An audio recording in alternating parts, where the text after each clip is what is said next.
সঙ্গী, আমরা হুট করে কোনো কিছু পারছি না, কোনো কিছু ফিক্স করতে পারছি না, তখন কিন্তু সেটাই ফাস্ট ফিক্স করার জন্য যারা দূর থেকে হলেও আমাদেরকে একদম খুব সুন্দরভাবে সেটা শিখিয়ে দেন, তারাই কিন্তু রয়েছেন আজ মঞ্চে। রয়েছেন কন্টেন্ট ক্রিয়েটর সোহাগ মিয়া, আমি তাকে স্বাগত জানাচ্ছি স্টেজে এসে তার অভিজ্ঞতা, যেহেতু তিনিও এই সঙ্গে অনেকটাই জড়িত, তার অভিজ্ঞতা শেয়ার করবার জন্য। বুঝলাম না, কেউ হাততালি দিল না।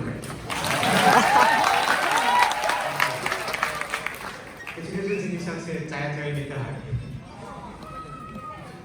আশা করি আপনারা সবাই ভালো আছেন। আমি প্রথমে ধন্যবাদ জানাতে চাই আইপিএস ফার্স্টকে এরকম বিশাল একটা আয়োজন করার জন্য। আমি এক্সপেক্টও করি নাই যে আয়োজনটা এত বড় হবে, এবং আমি ধন্যবাদ জানাতে চাই আমাদের আজকের এই আয়োজনের সম্মানিত যারা গেস্ট আছেন তাদেরকে। আপনারা কি গল্প শুনতে পছন্দ করেন? আমার মনে হয় আপনি কেউ আছেন যে গল্প শুনতে পছন্দ করে না।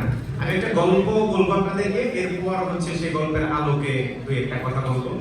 তো গল্পটা হচ্ছে, আমি যখন স্টুডেন্ট ছিলাম, ইউনিভার্সিটিতে যখন পড়ি সেকেন্ড ইয়ারের দিকে, কেউ কেউ যদি চিন্তা করে থাকে যে সোহাগ ভাই আপনি এখন আর পড়েন না, কারণ আমাকে দেখে তো মনে হয় যে আমি স্কুলে পড়ি, ওই যে এক ভাই এখান থেকে খুব ভালোভাবে এগ্রি করছে। যাক, আমি পড়াশোনা শেষ করে ফেলেছি। আর আমি যখন পড়তাম ইউনিভার্সিটিতে, আমি মেসে থাকতাম এবং আমার রুমে আরো 3টা ছেলে ছিল।